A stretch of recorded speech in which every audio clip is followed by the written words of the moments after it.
The carriage wheels groaned against the cobblestones, and Isabella Veronese pressed her gloved hand to her chest, feeling the wild drumbeat beneath the starched linen of her borrowed waistcoat.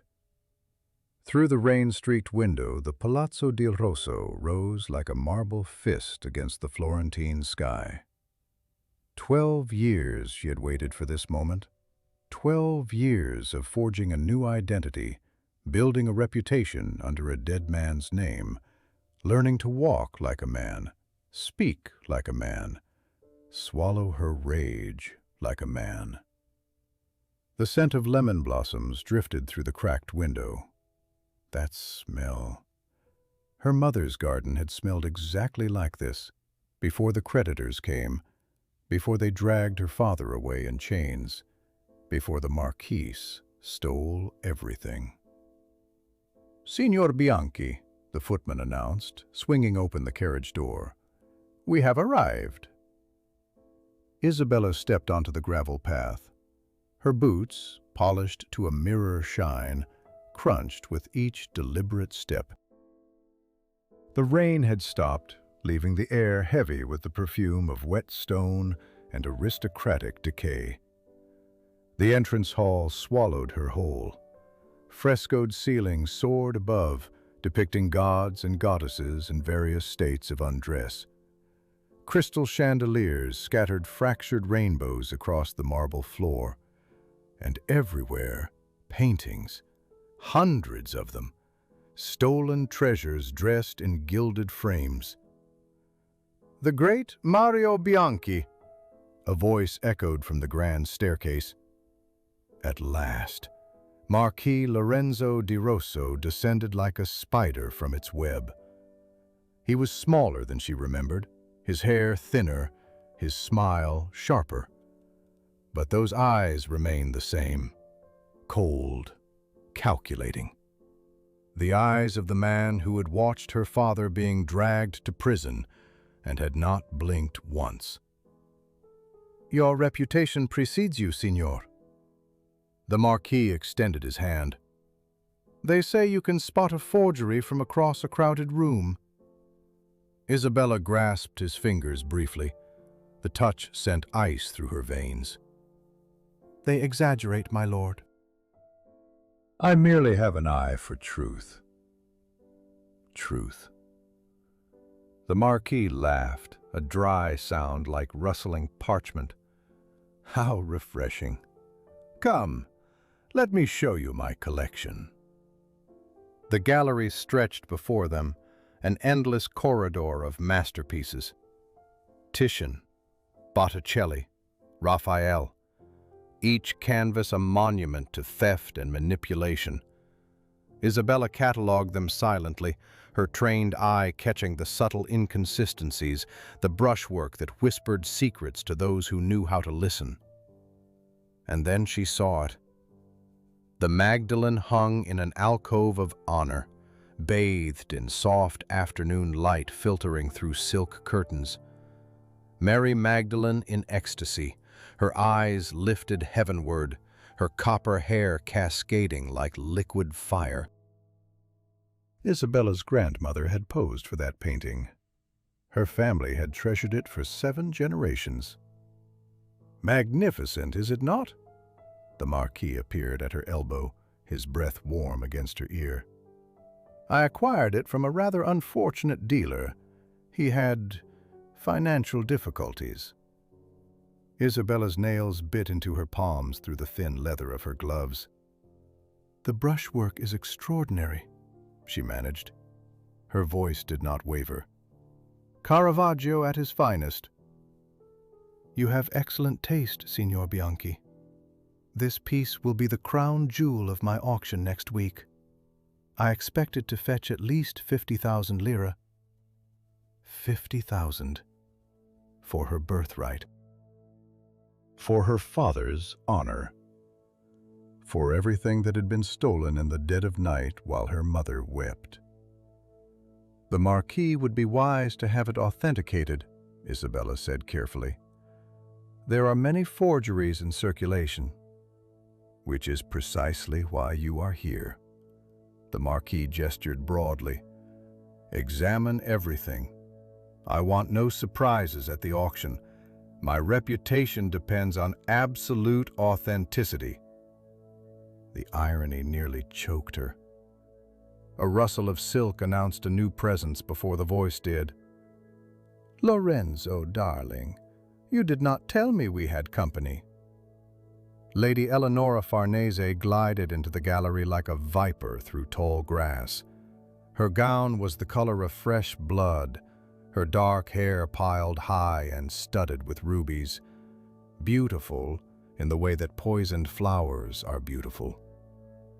"My dear Eleonora," the Marquis purred, "allow me to introduce Signor Mario Bianchi, the finest art authenticator in Tuscany." "Signor Bianchi." Eleonora extended her hand, forcing Isabella to bow over it. "What a curious accent you have. Veronese, is it not?" Isabella's blood turned to ice water. "I was raised in many places, my lady." "How cosmopolitan." Eleonora's smile did not reach her eyes. "You know, there was once a restorer from Verona, Marco Veronese, I believe. A tragic case. Accused of forgery, died in debtor's prison. His family was quite destroyed." She paused delicately. "You do not resemble him, I hope?" The gallery seemed to tilt. Isabella steadied herself against a marble pedestal. "I knew no such man, my lady." "Of course not." Eleonora laughed, a sound like breaking glass. "How silly of me. All these old scandals blur together after a time. Do enjoy your stay at the Palazzo, Signor Bianchi. I have a feeling it will be most illuminating." She swept away, leaving a trail of jasmine perfume and menace. The Marquise chuckled indulgently. "You must forgive Eleonora. She has a talent for finding old wounds and pressing upon them." "Now, shall I have my steward show you to your quarters?" Isabella nodded, not trusting her voice. Her legs carried her mechanically through the endless corridors, up the sweeping staircase, past portraits of ancestors who had likely been swindled by previous generations of di Rossos. Her room was opulent and cold. Silk wallpaper the color of dried roses. A bed canopied in heavy damask. A writing desk positioned before windows that overlooked the inner courtyard. The moment the servant closed the door, Isabella pressed her back against the wood and allowed herself 3 seconds of absolute terror. Eleonora knew, or suspected, or was merely fishing with poisoned bait. Isabella crossed to the window and stared at her reflection in the darkening glass. The masculine clothes, the powdered jaw, the carefully lowered voice. 12 years of perfect deception, and one woman with serpent eyes had nearly unraveled everything in 30 seconds. She would not flee. She could not. The Magdalene hung in that gallery, crying out for rescue. Her father's ghost demanded justice. Isabella straightened her cravat and reached for her examination case. She had work to do. The corridor outside her room stretched silent and shadow-filled. She had taken perhaps 20 steps toward the service stairs when a figure materialized from the darkness. Tall, broad-shouldered, eyes the color of winter storms.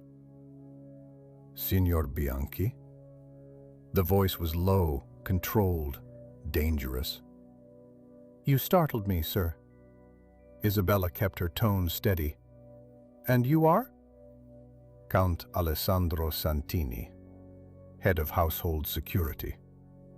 He stepped closer, close enough that she could smell leather and sandalwood, close enough that she could see the thin scar running from his temple to his jaw. "The Marquis values his treasures highly," the Count continued. "He pays me handsomely to protect them." from thieves, from fortune hunters, from those who might not be precisely who they claim. I am precisely who I claim. Signor Bianchi of Florence. Interesting. His gaze traveled slowly down her form, lingering on her hands. You have the fingers of a restorer, Signor Bianchi, stained with pigments at the nail beds, calloused from holding brushes, not merely magnifying glasses. Isabella's heart stopped. I dabble in restoration as well as authentication. It broadens one's expertise. Does it? Count Santini smiled, and the expression held no warmth whatsoever. I shall be watching you, Signor Bianchi. Very closely indeed. He stepped aside, clearing her path. Isabella walked past him with measured steps, feeling his gaze burn into her back like a brand. She did not look back. She did not dare. Dawn crept through the heavy curtains like an unwelcome guest. Isabella had not slept.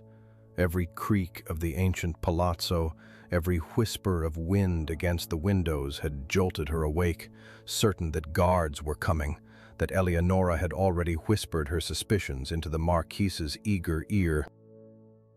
She rose from the tangled sheets and crossed to her traveling case. Her fingers found the leather strap, and she froze. The case had been moved. Only half an inch, perhaps less, but Isabella had positioned it precisely against the carved leg of the dresser. Someone had lifted it, examined it, replaced it with almost perfect care. Almost. She knelt and studied the lock. The single strand of her own hair, threaded through the keyhole as insurance, was gone. Her throat tightened. Whoever had searched her belongings was skilled, professional. Count Santini's winter-gray eyes flashed through her memory. Isabella dressed quickly, binding her chest with practiced efficiency, adjusting the padding that broadened her shoulders. The face in the mirror looked back at her with hollow eyes. Mario Bianchi, expert authenticator. A man who did not exist, wearing the skin of a woman who had everything to lose. The breakfast salon hummed with the quiet efficiency of wealth. Silver gleamed, crystal sparkled.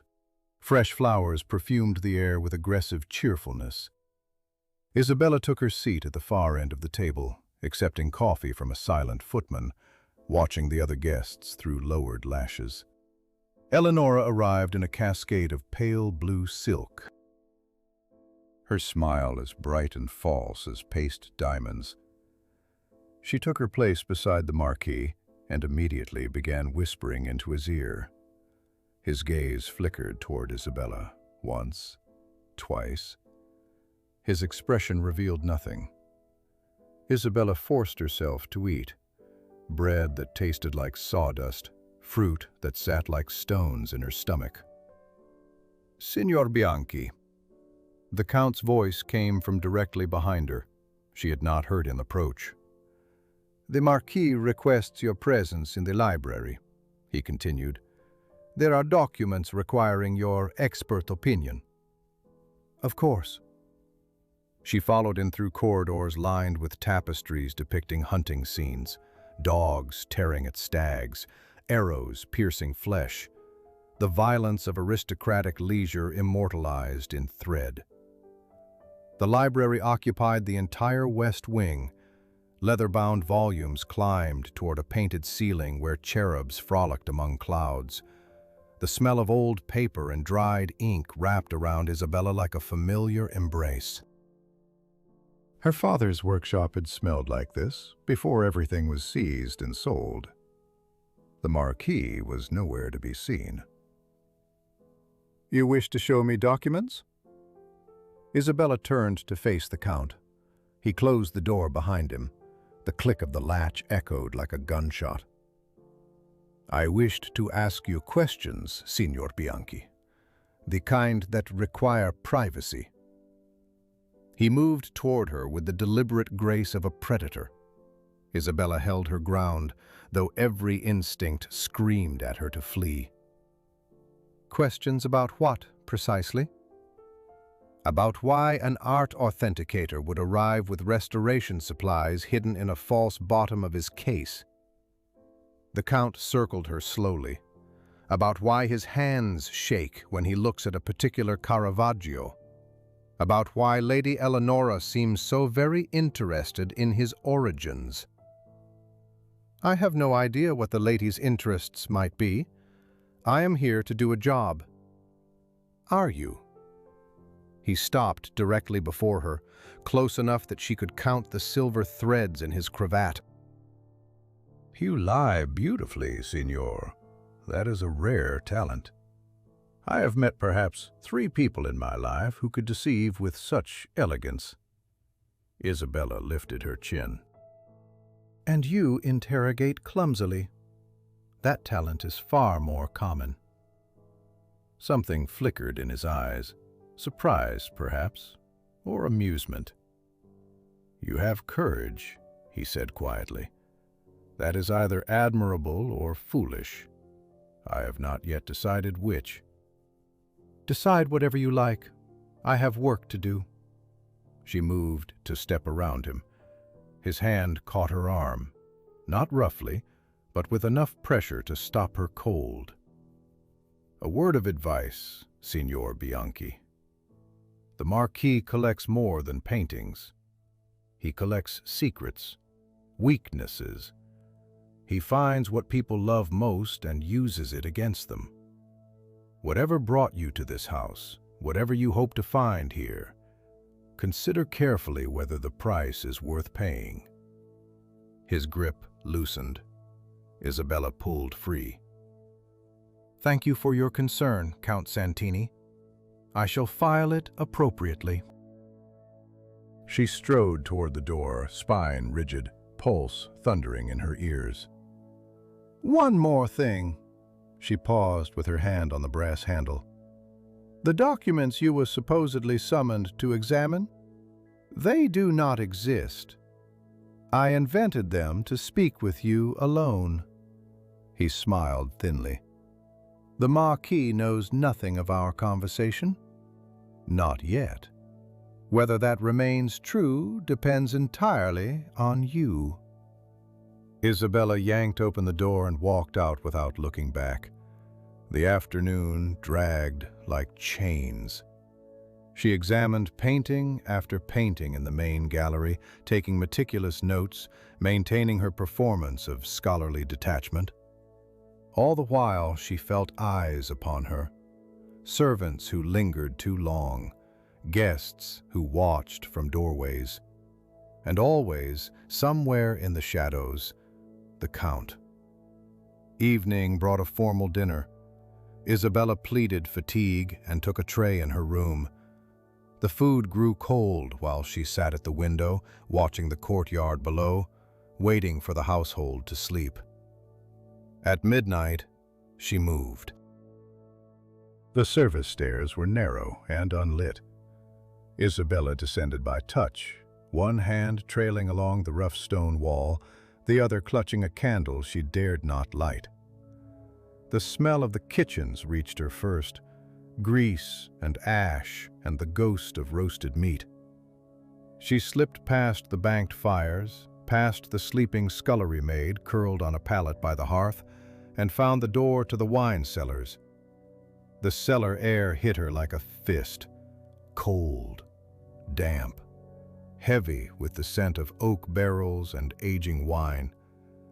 She lit her candle, shielding the flame with her cupped palm, and began to search. The servants she had observed earlier had carried something this way, not wine. Their steps had been too careful, too purposeful. They had come here for another reason. She moved between the towering racks of bottles, counting steps, measuring distances. The cellar was larger than it appeared from above, much larger. Her candle illuminated a wall of barrels stacked 3 high. She studied them carefully. The dust patterns were wrong. The barrels on the left showed signs of recent movement. Thin lines scraped through the grime where they had been shifted aside. Isabella set down her candle and pushed. The barrel moved easily, revealing a narrow gap in the stone wall behind. A doorway.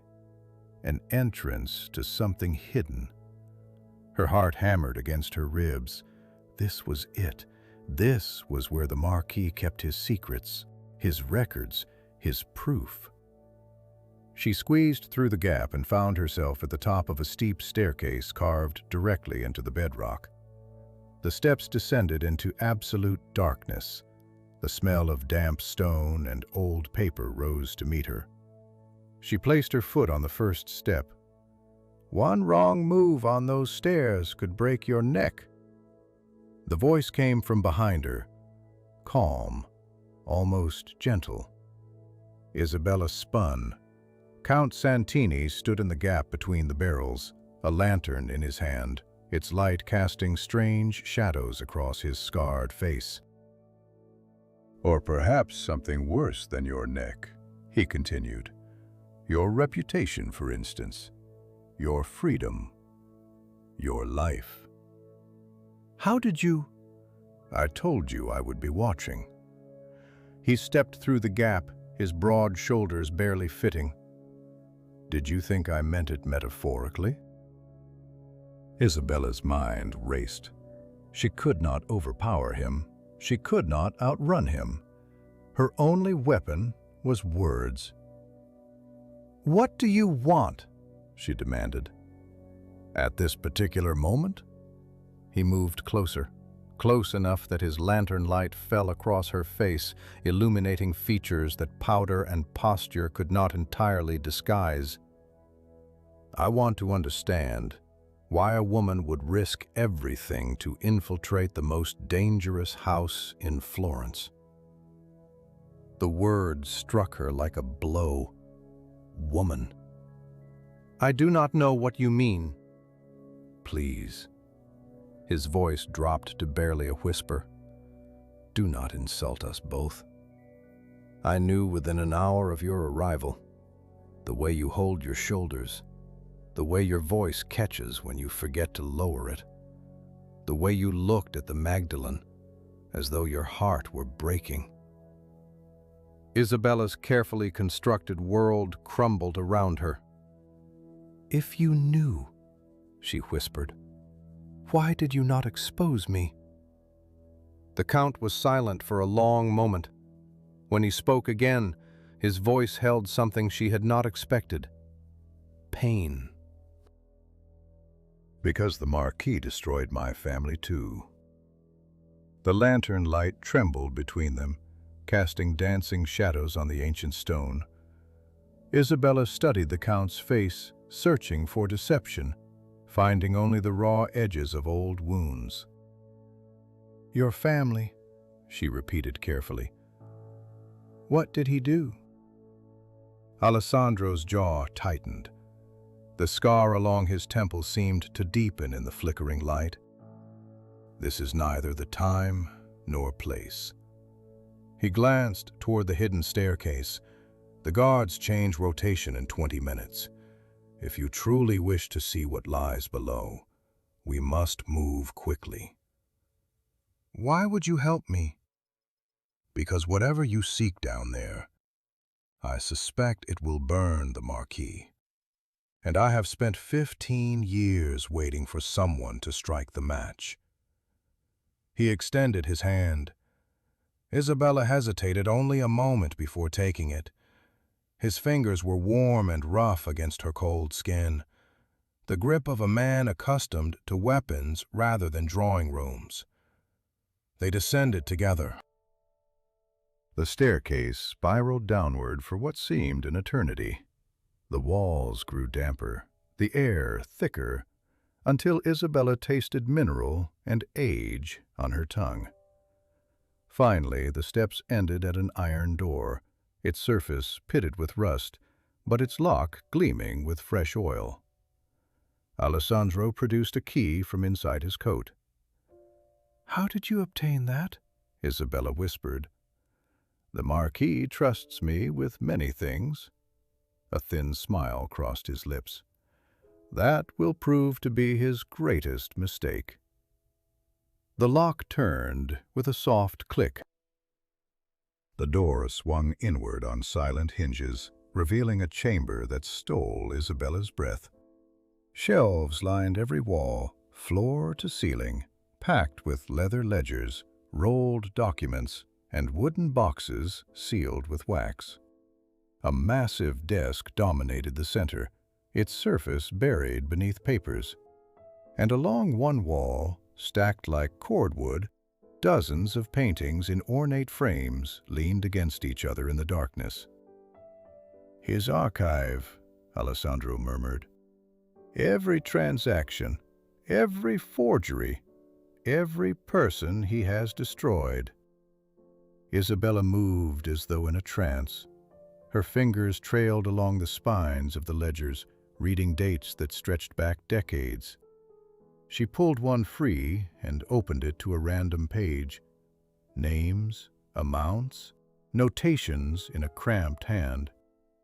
Veronese, Marco, Caravaggio attribution. Acquired through legal pressure. Subject deceased in custody. The words blurred. Isabella blinked hard, refusing to let tears fall. "Your father?" She nodded, unable to speak. "I am sorry." Alessandro's voice was gentle, gentler than she had imagined it could be. "But his death was not in vain. Not if we use this." Isabella closed the ledger and moved deeper into the chamber. The paintings drew her like a siren's call. She lifted her candle higher, illuminating face after face. Saints and sinners, Madonnas and martyrs, each one stolen, each one representing a ruined life. "There must be 40 paintings here," she breathed. 53. I have counted. He keeps the most valuable pieces hidden until auction time. Rotates them through his official collection to avoid suspicion. And no one has ever discovered this place? Those who discovered it did not live to speak of it. Isabella turned sharply. Alessandro's expression was unreadable. "Then why show me?" "Because you are different from the others. They came for money, for revenge, for pride." He stepped closer, and in the confined space his presence was overwhelming. "You came for justice." "I see it in your eyes. You do not merely want to hurt him. You want to destroy everything he has built." "Yes." The word emerged fierce and certain. "I want the world to know what he is. I want his name to become synonymous with fraud and murder. I want him to rot in the same prison where my father died." Alessandro smiled then, a real smile that transformed his harsh features into something almost beautiful. "Then we understand each other." A distant sound echoed through the stone. Footsteps, voices. Alessandro's hand closed around her wrist. "The guards. We must go, now." They fled through the archive, up the endless stairs, through the gap in the barrels. Alessandro replaced the wine casks with practiced speed, while Isabella extinguished her candle and pressed herself against the cold wall. Her heart pounded so loudly she was certain the approaching guards would hear it. The footsteps passed, faded, disappeared. "Tomorrow night," Alessandro whispered against her ear, "meet me in the chapel at midnight. There is more you need to know." He vanished into the shadows before she could respond. The following evening brought torture disguised as celebration. The Marquis had arranged a reception for potential auction buyers, and Isabella was commanded to attend in her role as authenticator. She donned her finest masculine attire, powdered her jaw more heavily than usual, and descended to the ballroom with dread pooling in her stomach. Crystal chandeliers blazed overhead, their light fracturing into 1,000 tiny rainbows. An orchestra played Strauss waltzes, while silk-clad guests swirled across the polished floor. The smell of expensive perfume and ambition hung thick in the air. "Signor Bianchi?" The Marquis materialized at her elbow, his smile as sharp as cut glass. "You must dance with Lady Hartwell. She is considering bidding on the Magdalen, and she has questions about provenance." Before Isabella could protest, she found herself propelled onto the dance floor with a silver-haired English widow whose grip was surprisingly strong. The conversation that followed was a minefield of technical questions and pointed observations. Isabella navigated it with her heart in her throat, painfully aware of Eleonora watching from the edge of the crowd. The dance ended. Another began. Isabella excused herself and retreated toward the champagne table, desperate for a moment to breathe. "You dance divinely for a scholar." Eleonora's voice slithered through the music like a serpent through grass.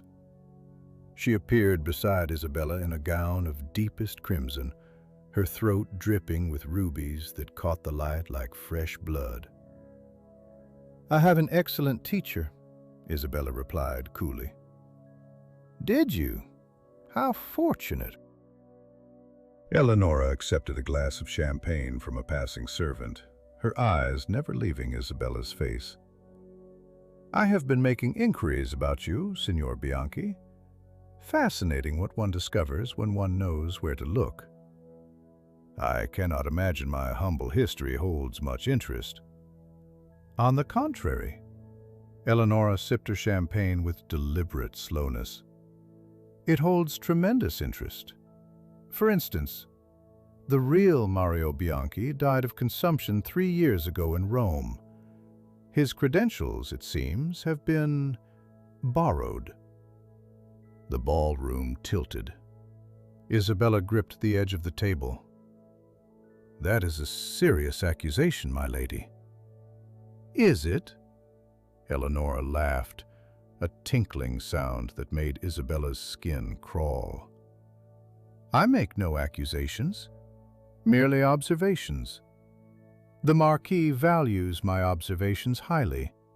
He finds them illuminating." She leaned closer. Her perfume was cloying, suffocating. "I know what you are," she whispered. "Perhaps not precisely who, not yet. But I know the shape of your deception. And when I have proof, and I will have it, you will wish you had never set foot in Florence." "Threats are unbecoming to a lady of your station," Isabella responded, her voice steady despite the terror clawing at her chest. "Oh, these are not threats, dear signor. They are promises." Eleonora smiled brilliantly. "Enjoy the party. It may be your last." She glided away, leaving Isabella alone with her racing heart and the bitter taste of fear. The chapel was cold and dark when Isabella arrived at midnight. Moonlight filtered through stained glass windows, painting the stone floor in fragments of blue and gold. The smell of old incense and older secrets hung in the air. Alessandro waited in the shadows near the altar. He stepped forward when she entered, his face grave. "You look pale." "Eleonora knows." Isabella's voice cracked. "Not everything, but enough. She knows Mario Bianchi is dead. She knows I am an impostor." Alessandro absorbed this without visible reaction. "Then we have less time than I hoped. Come, there is something you must see." He led her to a small alcove behind the altar. A marble plaque covered most of the wall, its surface carved with names and dates. But someone had painted over part of it, obscuring an entire section beneath a layer of whitewash. Watch. Alessandro produced a small bottle from his coat and poured its contents over the whitewash. The liquid hissed. The paint began to bubble and dissolve, revealing the carved letters beneath. A coat of arms emerged first, lions rampant, a crown of laurels, a motto in Latin, and beneath it, a name. Santini. "This was my family's chapel," Alessandro said quietly. "For 200 years my ancestors prayed in this place, were married in this place, were buried beneath these stones." Isabella stared at the emerging crest, understanding dawning like cold light. "The Marquis took this from you." "He took everything. My father's lands, my mother's jewels. This palazzo where 8 generations of Santinis lived and died." Alessandro's voice was steady, but his hands trembled slightly. "When my father refused to sign over the final deed, the Marquis had him accused of treason. He died by his own hand rather than face execution." "Alessandro." "I was 16. I had nothing. No name, no fortune, no future. So I reinvented myself, just as you did. I became the perfect servant, the loyal guard, the trusted confidant. And I waited." He turned to face her, and in the moonlight his eyes burned with a fury that matched her own. "I have waited 15 years for an ally, for someone clever enough and desperate enough to help me destroy him completely. And now, here you are." Isabella reached out and touched his scarred cheek. The skin was rough beneath her fingertips. "Here I am," she whispered. Morning light spilled through the chapel windows, but Isabella had not returned to her chamber. She and Alessandro had talked until dawn, their voices low, their plans taking shape like brushstrokes on canvas. Now she walked through the palazzo corridors with new purpose, seeing everything through different eyes. The Marquis had built his empire on bones, her father's bones, Alessandro's father's bones, countless others whose names filled those leather ledgers in the hidden archive.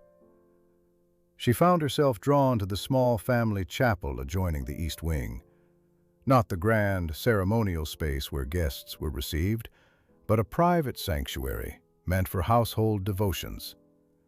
The door stood ajar, and curiosity pulled her inside. Dust motes swam in colored light. Wooden pews faced a modest altar adorned with faded silk flowers. But it was the walls that captured her attention. Memorial plaques lined every surface, names and dates carved in marble, recording births and deaths stretching back centuries. Isabella moved along them slowly, reading the inscriptions. Rosso, Rosso, Rosso. Generation after generation of the Marquise's family, their achievements immortalized in stone. Then she noticed the irregularity. One section of wall looked newer than the rest. The marble was a slightly different shade, the mortar fresher. Someone had removed plaques and replaced them with blank stone. Isabella pressed her fingers against the surface. Cool, smooth, hiding something. She glanced toward the door. Empty, silent.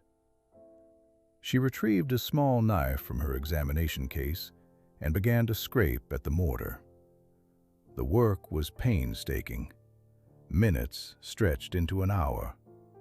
Sweat beaded on her forehead despite the chapel's chill. Finally, a chunk of mortar fell away, revealing carved letters beneath.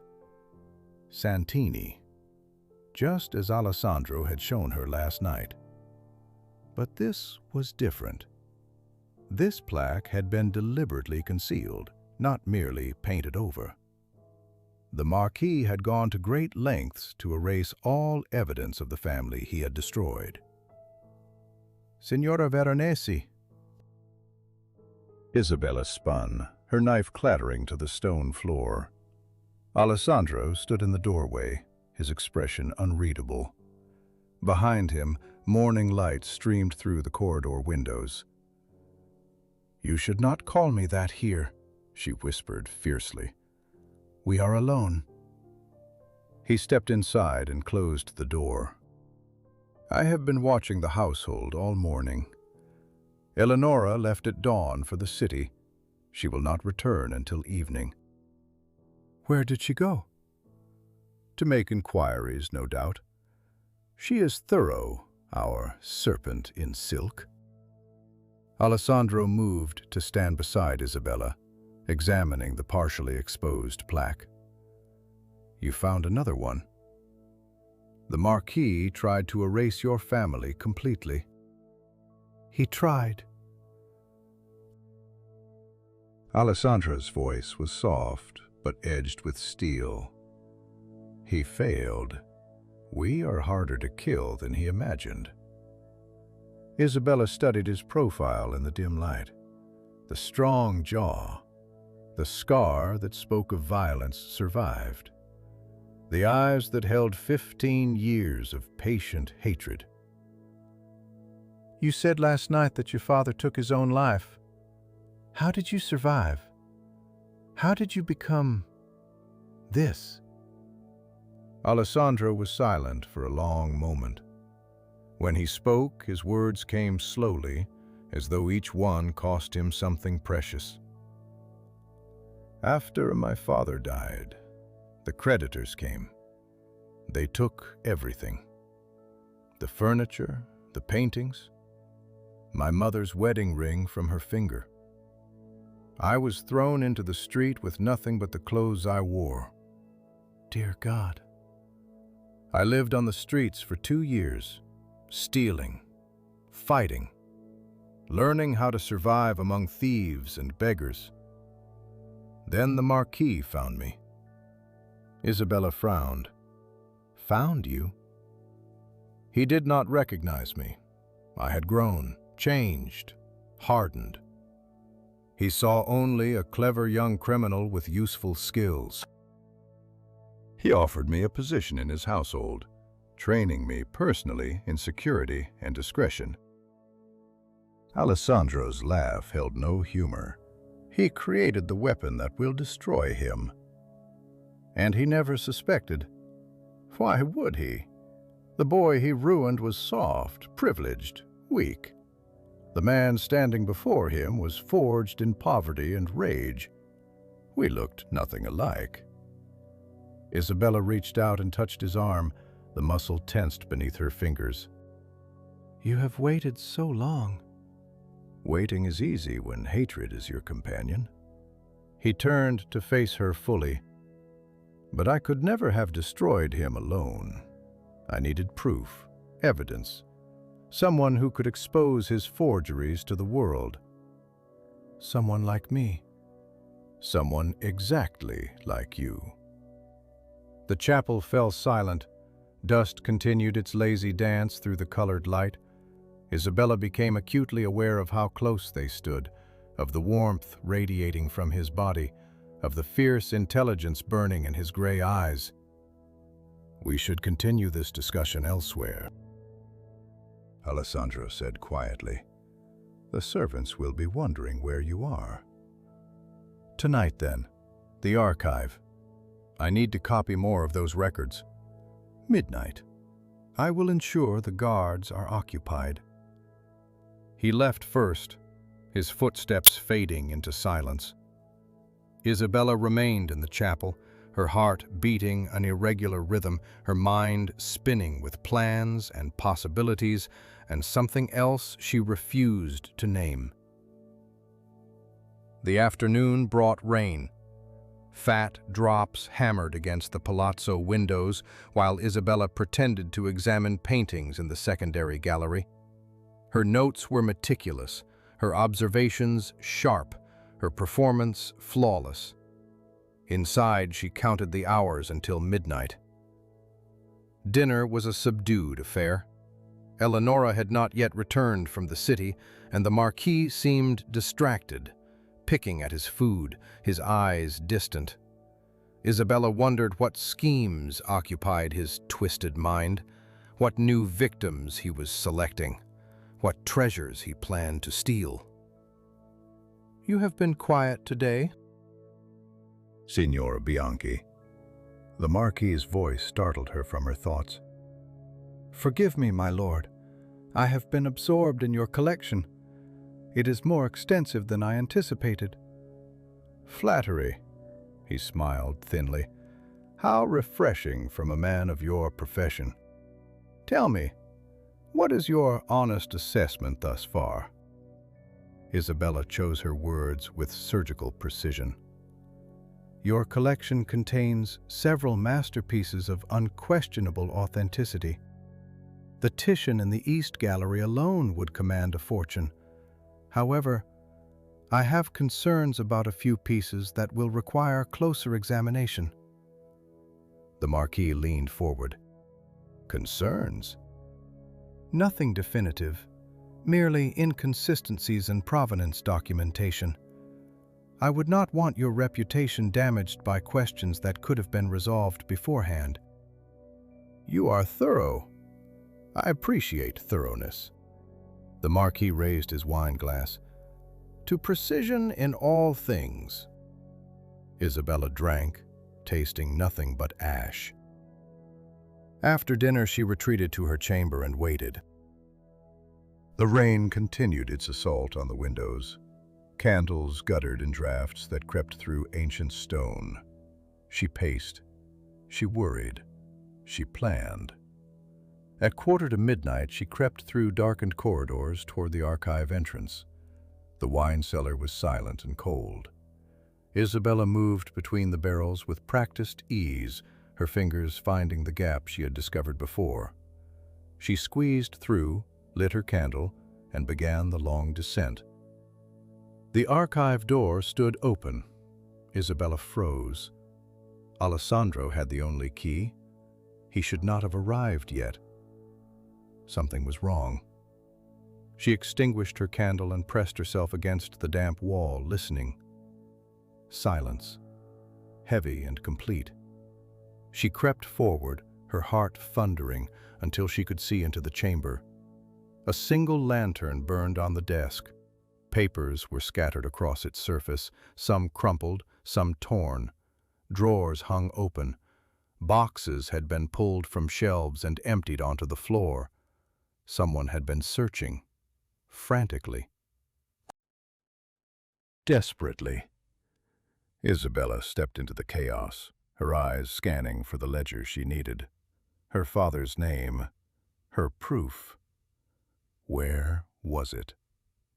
A sound behind her, silk rustling against stone. Looking for something specific. Eleonora emerged from the shadows like a nightmare given form. Her crimson gown was smudged with dust, her perfect coiffure disheveled, but her eyes blazed with triumph. "I knew you would come here eventually." She moved closer, blocking the exit. "I have been watching you since the moment you arrived, waiting." The real Mario Bianchi had no family, no connections, no reason to infiltrate this house. But the daughter of Marco Veronese? She laughed. She would have every reason. Isabella's blood turned to ice. "You cannot prove anything."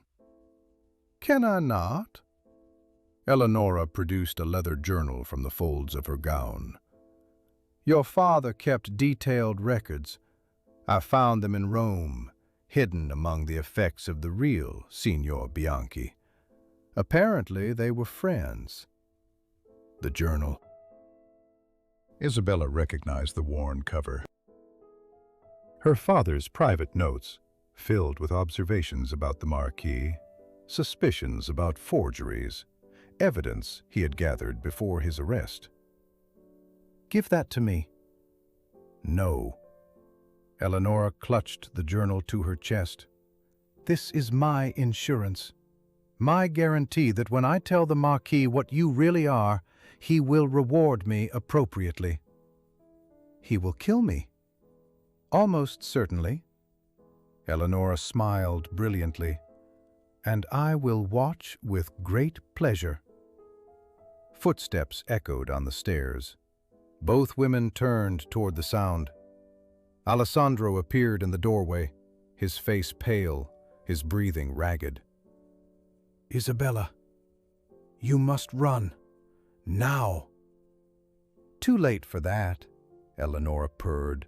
Far too late. She raised her hand. Between her fingers, she held a small silver bell. Before anyone could stop her, she rang it 3 times. The clear notes echoed through the stone chamber like a death knell. Guards will be here in moments, Eleonora announced sweetly. I suggest you make your peace with God. Isabella looked at Alessandro. His gray eyes met hers, filled with something that might have been despair or determination. Do you trust me? He whispered. Yes. He grabbed her hand and pulled her toward the shadows at the back of the archive. There is another way out. Come. They ran into the darkness as the sound of approaching boots thundered down the stairs behind them. Stones scraped against Isabella's palms as Alessandro pulled her through a passage so narrow that her shoulders brushed both walls. The darkness was absolute, swallowing even the faintest echo of pursuing footsteps. She could hear nothing but her own ragged breathing and the pounding of blood in her ears. Faster, Alessandro urged. His grip on her wrist was iron. Where does this lead? The old catacombs. My ancestors built escape routes throughout the palazzo. The Marquis never discovered them all. The passage twisted, descended, opened suddenly into a wider chamber. Alessandro struck a match, and weak light revealed vaulted ceilings supported by ancient pillars. Bones gleamed in wall niches, the remains of Santini's who had died centuries before the Marquis was born. We cannot stay here long. Alessandro extinguished the match, preserving their supply. They will search the entire estate by morning. Eleonora has my father's journal. Isabella's voice cracked. All his evidence, all his notes, she has everything. Then we will get it back. How? The Marquis will execute us the moment we show our faces. Alessandro was silent for a moment. When he spoke, his voice held an edge she had not heard before.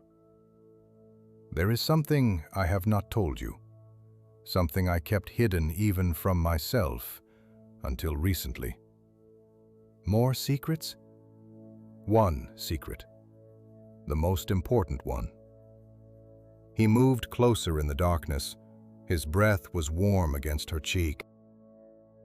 The Marquis believes he destroyed all evidence of my family's rightful claim to this estate. But he missed something. Isabella waited, barely breathing. My father was not merely a nobleman. He was the legitimate heir to the Rosso fortune. The original Marquis di Rosso died without issue 50 years ago.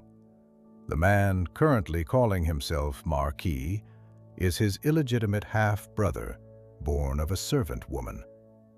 My father had proof, marriage certificates, birth records, a direct line of inheritance that would have exposed Lorenzo as a fraud and a usurper. Dear God! Lorenzo discovered my father's evidence and moved to destroy him before the truth could emerge. But the original documents were hidden. My father died without revealing their location. And you know where they are? I believe so. Alessandro's hand found hers in the darkness. There is a place my father used to take me as a child, a chapel on the eastern boundary of the estate, abandoned for decades. He called it our secret sanctuary. If he hid anything, it would be there. Then we must go, tonight. The grounds will be crawling with guards. We would be captured within minutes. Isabella pulled her hand free and paced the narrow space between the bone-filled walls. We cannot simply hide here like rats. Eleonora will tell the Marquis everything. He will tear the estate apart until he finds us. Which is why we will not hide. She stopped. What do you mean? The auction begins tomorrow evening. The entire Florentine aristocracy will be present. Dozens of witnesses. The Marquis cannot murder us in front of his most valuable buyers. Alessandro's voice grew harder. We will appear at the auction. We will expose him publicly. We will force him to defend himself against accusations he cannot refute. With what evidence? Eleonora has my father's journal. We have something better. We have each other. We have the truth.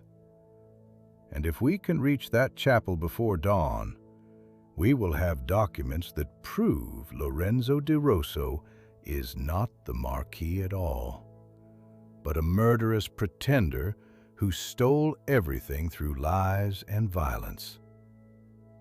Isabella's mind raced. The plan was madness, pure, desperate madness. It would almost certainly fail.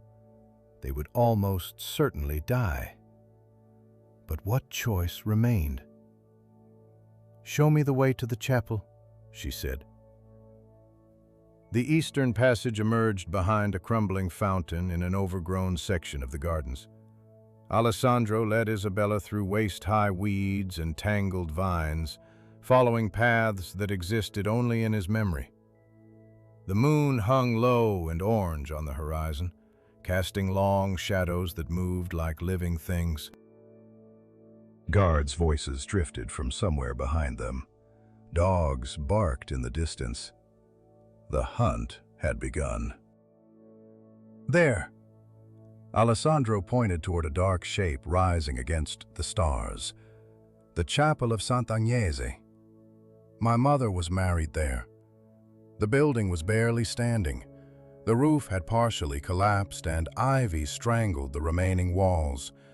But the door still hung on its hinges, and when Alessandro pushed it open, the smell of old stone and older grief rushed out to greet them. Inside, moonlight filtered through gaps in the ceiling, illuminating fragments of frescoes that had once depicted scenes of martyrdom. Saints gazed down with hollow eyes, their faces ravaged by time and neglect. "Help me move the altar," Alessandro said. Together they pushed the heavy stone table aside, revealing a trapdoor hidden beneath. Alessandro wrenched it open, and they descended into a space no larger than a wardrobe. Dirt walls, a wooden chest covered in dust. Alessandro knelt before the chest and lifted the lid with trembling hands. Papers, dozens of them, yellowed with age but intact. Marriage certificates bearing official seals, birth records signed by priests, letters from lawyers confirming inheritance rights, a family tree drawn in careful script showing the direct line from the original Marquis to the Santini family. "My God," Isabella breathed. "It is all here." "My father preserved everything." Alessandro's voice was thick. He knew the truth would matter someday. He trusted that someone would find it. Someone would care enough to use it. Isabella lifted one of the letters and studied it in the dim light. The language was formal, legal, devastating. It proved beyond question that Lorenzo di Rosso had no legitimate claim to the title or the estate. Everything he possessed was stolen. His entire existence was built on fraud. This will destroy him. If we can present it publicly, if we can force the authorities to examine it, if we survive long enough to be heard. Voices echoed outside, closer now, much closer.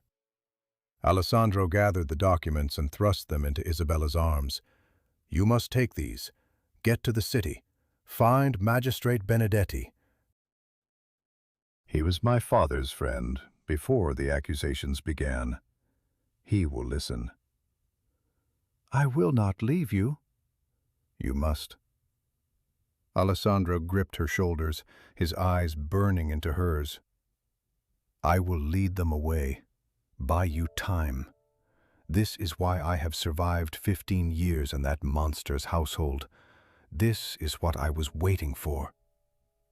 "Alessandro, listen to me." His voice dropped to a whisper.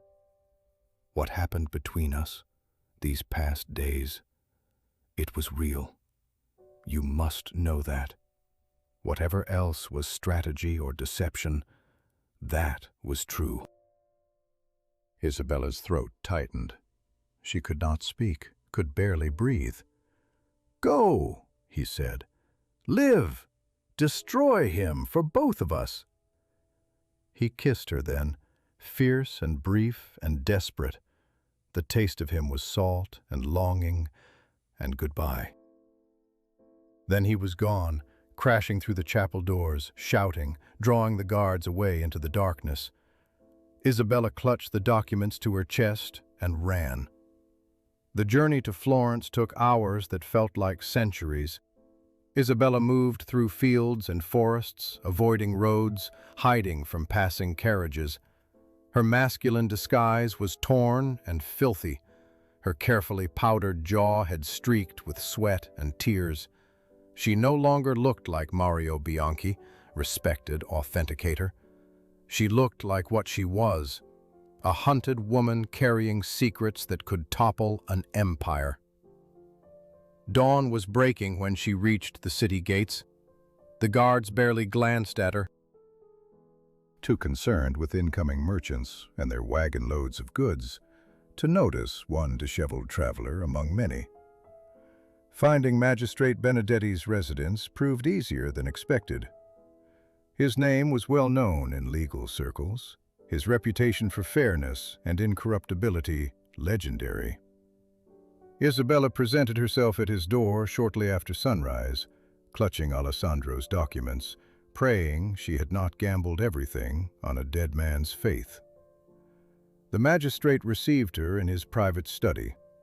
He was elderly, white-haired, with eyes that had seen too much injustice to be easily surprised. He listened without interruption as Isabella told her story. Her father's destruction, her years of preparation, Alessandro's revelation, the hidden documents that proved Lorenzo di Rosso was nothing but a murderous fraud. When she finished, Benedetti was silent for a long moment. "Marco Veronese was a good man," he said finally. "I tried to help him when the accusations began." The evidence against him was overwhelming. Forged, of course, but masterfully done. I could prove nothing. "And now?" The magistrate examined the documents spread across his desk. His wrinkled hands moved carefully over the yellowed papers, his eyes reading each word with painful attention. "Now," he said slowly, "we have a weapon that can cut both ways. But we must strike precisely, at the perfect moment, or the serpent will simply shed its skin and slither away." "The auction," Isabella said. "Tonight." The entire aristocracy will be present, witnesses who cannot be silenced or bribed. Benedetti nodded slowly. Then tonight, he said, we bring down a false Marquis. And God help us all if we fail. Magistrate Benedetti's carriage rattled through Florence's cobblestone streets as evening shadows lengthened across ancient facades. Isabella sat rigid against the leather seat, her fingers tracing the edges of the documents hidden beneath her borrowed gown. The dress belonged to Benedetti's late wife, a confection of deep green silk that transformed her from fugitive scholar to respectable lady. You understand the risks, Benedetti said quietly. Once we enter that ballroom, there is no retreat. The Marquis will recognize you instantly. Let him recognize me. Isabella's voice was steady despite the tremor in her hands. I want him to see my face when his world crumbles. Vengeance clouds judgment. Justice sharpens it. The magistrate studied her with those ancient, knowing eyes. Your father said something similar once, the night before they arrested him. Isabella turned away, watching the city flow past the carriage window. Merchants closing their shops, children chasing each other through narrow alleys. Ordinary lives continuing their ordinary rhythms, unaware that tonight's auction would reshape Florence's power structure forever, or end in catastrophic failure. She thought of Alessandro, captured in the chapel, dragged back to the palazzo. What tortures had he endured in the hours since their separation? Was he even still alive? The questions gnawed at her like hungry rats, but she forced them aside. Grief was a luxury she could not afford, not yet. The Palazzo Rosso blazed with light as they approached. Carriages lined the circular drive, disgorging passengers in their finest attire. Jewels glittered, silk rustled. Laughter echoed across manicured lawns as Italy's elite gathered to bid on stolen treasures. "Remember," Benedetti murmured as they joined the stream of guests, "my authority means nothing without evidence presented publicly. The documents must be read aloud before witnesses who cannot be intimidated or silenced. And if the Marquis tries to stop us, then we improvise." Guards flanked the main entrance, their faces impassive beneath powdered wigs. Isabella held her breath as they passed through the doors, certain that someone would seize her arm, that Eleonora's sharp eyes would find her in the crowd. Nothing happened. The grand ballroom surpassed even Isabella's memories of opulence. Chandeliers dripped crystals like frozen tears. Paintings lined the walls in gilded frames, each one a masterpiece stolen from ruined families.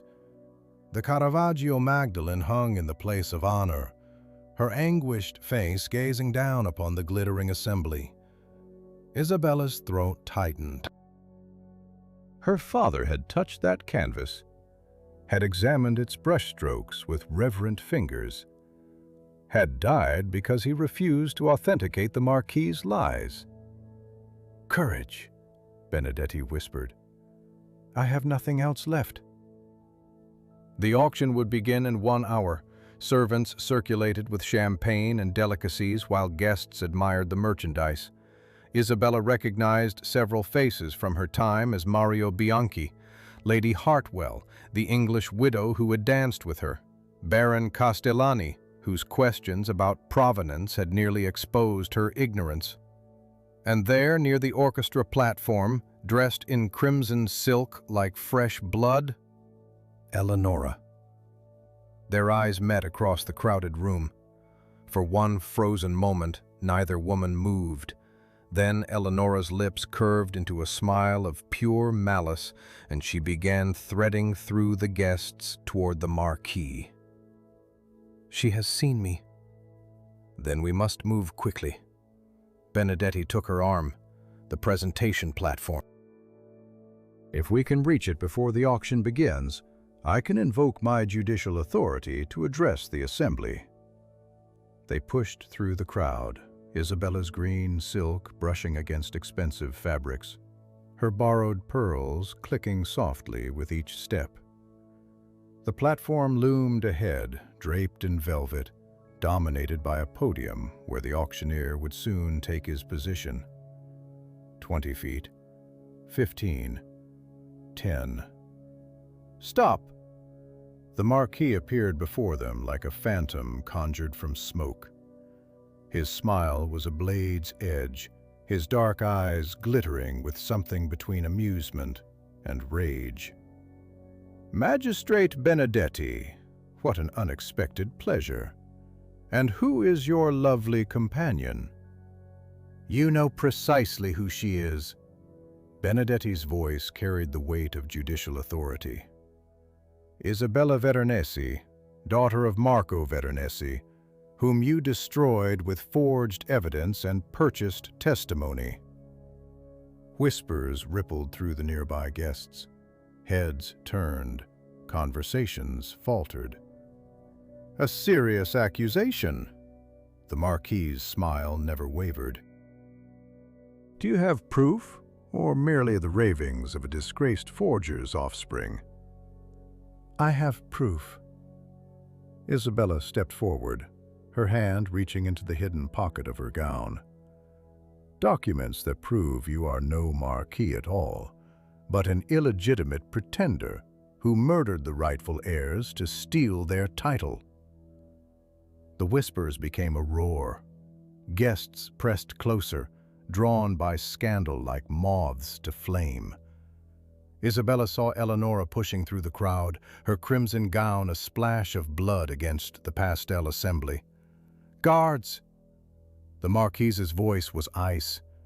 Remove these intruders. Touch us and you will answer to the full weight of Florentine law. Benedetti raised his hand, revealing the seal of his office. I am here in my official capacity, investigating crimes against the state. Any interference will be treated as obstruction of justice. The guards hesitated, uncertain. The Marquis's mask slipped for just a moment, revealing the fury beneath. You dare threaten me in my own home? This is not your home, Isabella's voice rang across the ballroom. It belongs to the Santini family, whose last son you have imprisoned in your dungeons. She pulled the documents free and held them high. These papers prove everything. Marriage certificates, birth records, legal testimony establishing that the true line of inheritance runs through Count Alessandro Santini, not through a servant's bastard who murdered his way to a title. Chaos erupted. Guests shouted questions. Guards moved forward, then stopped when other guests blocked their path. The orchestra fell silent. The Marquis lunged for the documents, but Benedetti stepped between them, his elderly frame suddenly commanding. These papers will be examined by the full judicial council, the magistrate announced. Any attempt to destroy or suppress evidence will be considered admission of guilt. Marquis di Rosso, I am placing you under formal investigation for fraud, murder, and theft of noble title. This is absurd. The Marquise's composure was cracking. Witnesses! These papers are obvious forgeries. The woman before you is a proven deceiver who infiltrated my household under false pretenses. Then you have nothing to fear from examination, Isabella replied. Unless the forgery expert who exposed my father was himself a fraud. Unless every authentication you have ever purchased was paid for with blood money. Unless the paintings on these walls were stolen from families you destroyed. She turned to face the assembled guests, her voice rising above the tumult. "Look at the Magdalene! Look at her face and ask yourselves who painted those tears. My father knew. He was murdered for that knowledge. How many others died to fill this room with beauty built on bones?" Lady Hartwell stepped forward from the crowd. I have questions about the Caravaggio's provenance. Questions that were never satisfactorily answered. "As do I," Baron Castellani added. "The attribution paperwork contained irregularities I chose to overlook." "And I," said another voice. "And I, and I." The chorus grew. Years of whispered suspicions, suppressed doubts, buried concerns suddenly found voice. The Marquis's empire of lies was crumbling before his eyes, eroded by the very society he had worked so hard to impress. "Where is Alessandro Santini?" Isabella demanded. "What have you done with him?" The Marquis's face twisted into something inhuman. "You want Santini?" He gestured sharply to his guards. "Bring the traitor. Let them see what happens to those who betray me." The crowd parted.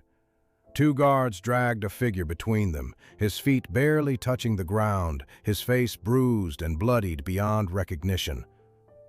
"Alessandro." Isabella's heart shattered. "Behold the Count," the Marquis sneered, "the noble heir to an ancient name." Does he look like a man worth saving? Alessandro raised his head. Through swollen eyes, he found Isabella in the crowd, and somehow, impossibly, he smiled. "Did you find them?" His voice was barely a whisper. "The documents?" "Yes." Tears streamed down her face. "I found them. I found everything. Then it was worth it." He coughed, and blood stained his lips. Everything was worth it. The Marquis drew a pistol from his coat. This farce ends now. Screams erupted, guests scattered. But before the Marquis could aim, a figure in crimson lunged at him from behind. Eleonora. The pistol discharged into the ceiling. Plaster rained down like snow as the Marquis stumbled forward, Eleonora's weight dragging him off balance. Her crimson gown tangled with his legs, her fingers clawing at his face with desperate fury. "You promised me!" she screamed. "You promised I would be Marchioness!" The Marquis threw her aside with brutal force. Eleonora struck the edge of the presentation platform, her head connecting with wood in a sickening crack. She crumpled to the floor, her crimson silk pooling around her like spilled wine. Isabella did not pause to understand. She ran to Alessandro, dropping to her knees beside his broken body, her hands finding his face, his shoulders, searching for the warmth of life beneath the blood. "Stay with me." She pressed her forehead to his. "Please stay with me." Always so demanding. His laugh dissolved into a cough. "You should run while he reloads." "I am done running." The Marquis was indeed reloading, his hands shaking with rage as he poured powder into the barrel. Around them, chaos reigned. Guests fled toward exits. Guards stood frozen, uncertain whom to obey. Magistrate Benedetti shouted commands that no one heard above the screaming. "Everyone will witness my justice tonight." The Marquis raised the reloaded pistol. "Starting with the traitor who wormed his way into my trust." "No!" Isabella rose to her feet, placing herself between the gun and Alessandro. "You will have to kill me first." "That can be arranged." "And then what?" Isabella's voice carried across the ballroom, cutting through the pandemonium. "You will murder a magistrate next? Then the 100 witnesses who saw everything? Will you execute all of Florence to keep your secrets?" The Marquis hesitated.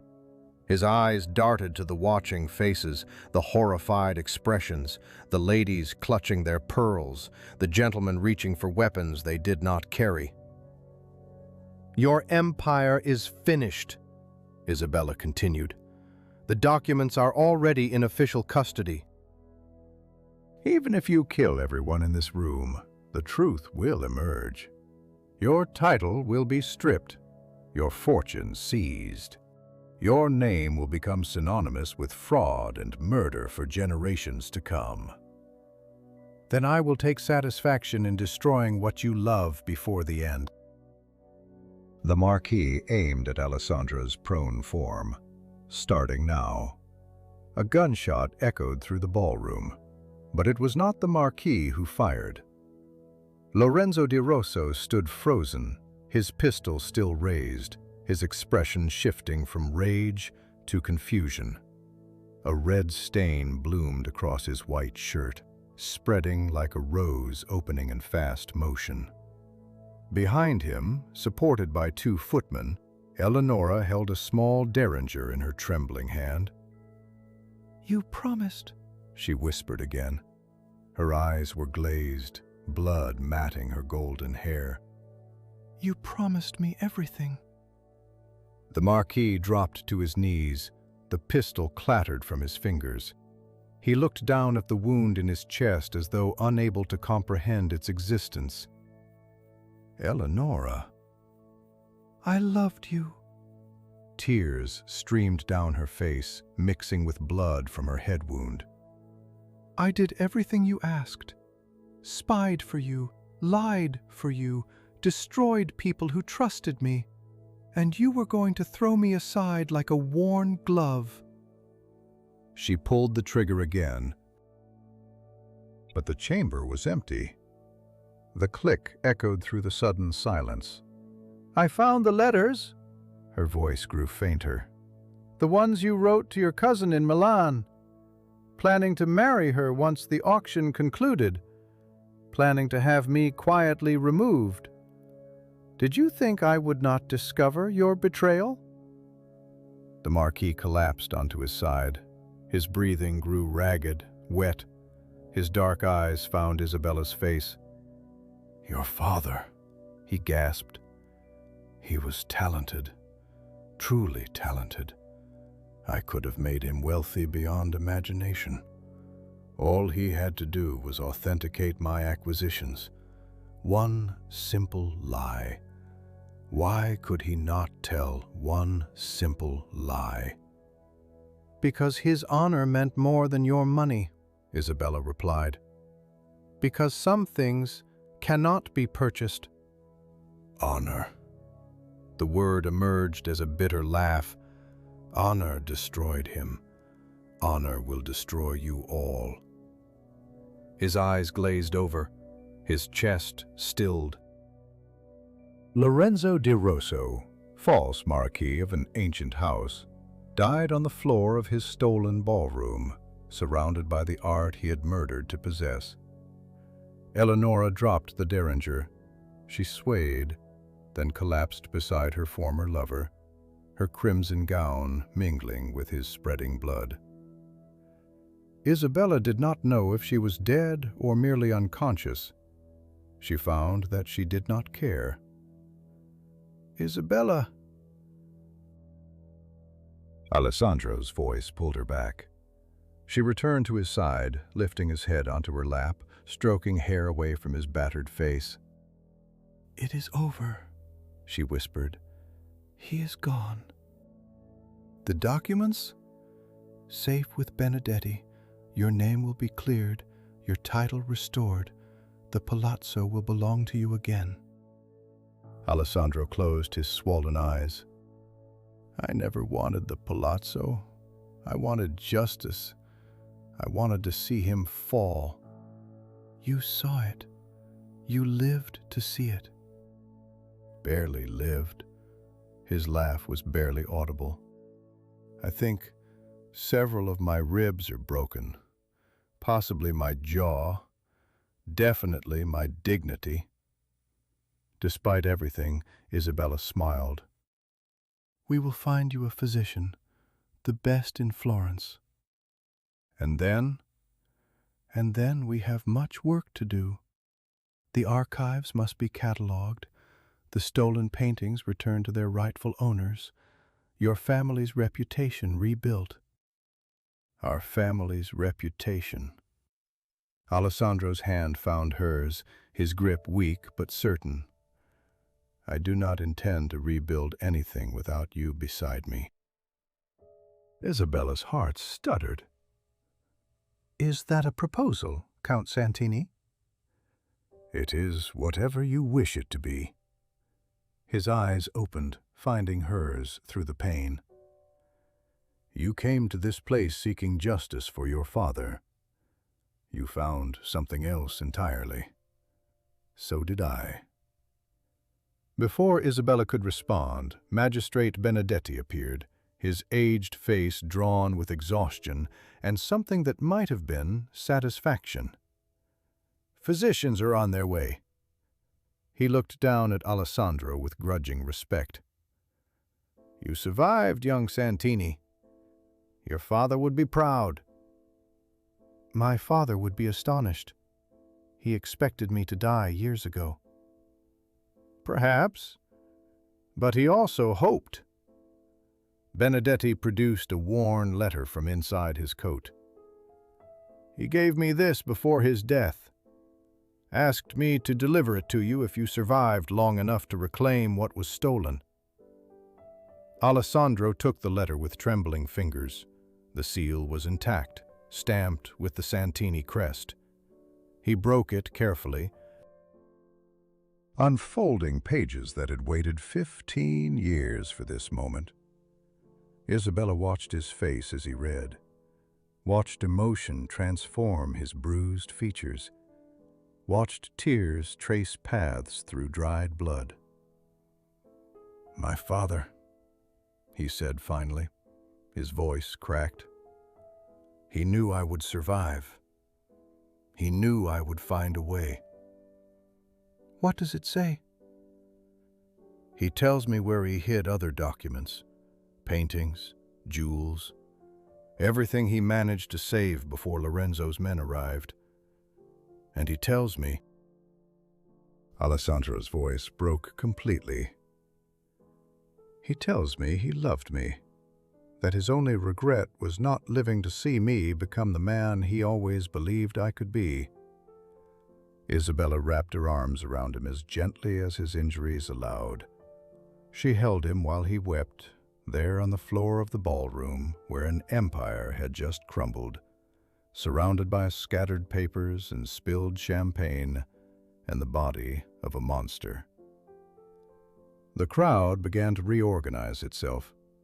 Guards who had served the false Marquis looked to Benedetti for instructions. Servants appeared with blankets and water. Lady Hartwell took charge of the hysterical younger guests, her English practicality cutting through Italian dramatics. "The auction?" someone asked uncertainly. "What happens to the paintings?" "Every piece will be examined," Benedetti announced. "Provenance verified through legitimate channels. Whatever was stolen will be returned.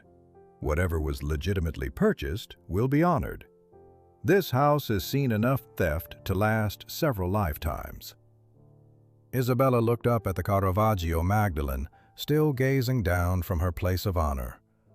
The painted woman's tears seemed different now, not merely sorrowful, but hopeful, as though she knew that truth had finally emerged from the shadows where it had been buried for so long. "Father," Isabella whispered, "I hope you can see this. I hope you know." The physicians arrived as dawn began to lighten the windows. They lifted Alessandro onto a stretcher, protesting his injuries, marveling that he had survived such treatment. Isabella followed them through corridors she had once crept through in fear, now walking openly, her head high, her borrowed green gown stained with blood and tears. Justice had come to the Palazzo Rosso. 6 months had passed since the night the false Marquis fell. Spring had transformed the Tuscan countryside into a tapestry of green and gold, wildflowers carpeting the hills that surrounded the estate, now properly known as Palazzo Santini. The name had been restored by judicial decree, along with Alessandro's title, his fortune, and his family's honor. Isabella stood before the Caravaggio Magdalene one final time. Tomorrow, the painting would begin its journey to Rome, returning to the collection from which it had been stolen decades ago. She had spent weeks verifying its provenance, tracing its path through forged documents and false ownership claims, unraveling the web of lies that Lorenzo di Rosso had spun around every treasure in his possession. The Magdalene's tears still glistened in the morning light. But now Isabella saw something else in that anguished face. Resolution. Peace. The satisfaction of a soul finally at rest. "Saying goodbye?" Alessandro's voice came from the doorway. He walked with a slight limp now, a permanent reminder of the beating he had endured. The physician said the damage to his leg would never fully heal. Alessandro claimed he did not mind. Scars, he said, were merely stories written on the body. "She deserves to go home," Isabella replied without turning. "They all do." Over the past months, 47 paintings had been identified as stolen property. 32 had already been returned to their rightful owners or their descendants. The remaining 15 required more research, their original families lost to time and tragedy. "The Venetian delegation arrives this afternoon." Alessandro moved to stand beside her. "They are anxious to reclaim the Bellini altarpiece." "I have prepared the documentation. Everything is in order." "Everything is always in order when you are involved." Isabella finally turned to face him. The bruises had long since faded from his features. What remained was a face she had come to know intimately over these months of shared work and growing affection. The strong jaw, the gray eyes that could shift from ice to warmth in a heartbeat, the scar above his left eyebrow earned during his years of street survival. "The Venetians will want a celebration," she said. "Speeches, toasts, expressions of gratitude." "And you would rather hide in the archives?" "The archives are peaceful. They do not require small talk." Alessandro laughed. It was a sound Isabella had learned to treasure, rare and genuine, so different from the calculated charm he had displayed during his years of infiltration. "You transformed yourself into a man to infiltrate a monster's household. You faced down a murderer with nothing but words and courage. But diplomatic conversation terrifies you." "I never claimed to be consistent." They stood together in comfortable silence, watching light play across the Magdalene's face. Outside, gardeners worked to restore the grounds that had been neglected during Lorenzo's final years. The sound of their tools created a rhythm of renewal, of damage being undone, of beauty being reclaimed. "I received a letter from Magistrate Benedetti this morning," Alessandro said eventually. "The investigation into Lorenzo's network is nearly complete. 17 accomplices have been arrested, including 3 authentication experts who falsified provenance documents for payment." "And Eleonora?" The name hung between them like a shadow. Eleonora had survived her injuries, though the wound to her head had left her changed. She spent her days in a sanitarium outside Milan, her mind wandering through memories that no longer connected properly. Sometimes she believed herself still a lady's companion. Sometimes she thought Lorenzo was coming to marry her. The physician said she might never recover. "No change," Alessandro replied. "The lawyers say she cannot stand trial in her condition. She will remain in the sanitarium indefinitely." Isabella nodded slowly. She had expected to feel satisfaction at Eleanora's fate. Instead, she felt only a hollow pity. Eleanora had been Lorenzo's victim too, in her way. Seduced by promises he never intended to keep, used as a tool, discarded when her usefulness ended. "Father Grimaldi asked about the memorial service," Alessandro continued. "He wants to know if you have finished the inscription." The memorial service. Isabella had been avoiding the task for weeks, unable to find words adequate to honor her father's memory. Marco Veronese would finally receive the recognition he deserved. A ceremony in Florence's grandest cathedral. Speeches from scholars who now acknowledged his genius. A marble monument inscribed with truth rather than lies. "I have struggled with it," she admitted. "How do you summarize a life in a few carved sentences?" "You do not need to summarize his life. Only acknowledge his courage." "His courage?" Isabella's voice caught. "He was the bravest man I ever knew." "He could have saved himself simply by authenticating forgeries. One lie, one small compromise. He would have lived. I would have grown up with a father. Everything would have been different." "And his name would have been worthless." "His name was worthless anyway. For 15 years the world believed him a fraud." Alessandro took her hand. His palm was warm, calloused from the physical labor he had insisted on joining despite his injuries. Rebuilding walls, clearing debris. Transforming the palazzo from a monument to theft into something worthy of the Santini name. "The world knows the truth now, because of you. Because you refused to accept his disgrace, because you became someone else entirely to prove he was innocent." "I became a liar." "You became a hero." Isabella shook her head, but she did not pull her hand away. "Heroes are noble, selfless. I was driven by rage and grief and a hunger for revenge that consumed everything else in my life." "And yet," Alessandro said softly, "you showed mercy when mercy was possible. You did not seek Lorenzo's death. You sought justice. There is a difference." "Is there? He died anyway." "By Eleanora's hand, not yours. You exposed his crimes. You forced him to face what he had done. That is justice, Isabella. That is what your father would have wanted." The morning light shifted as clouds drifted across the sun. The Magdalene's face seemed to change, her expression softening from anguish into something approaching peace. "The inscription," Isabella said suddenly. "I know what it should say." "Tell me."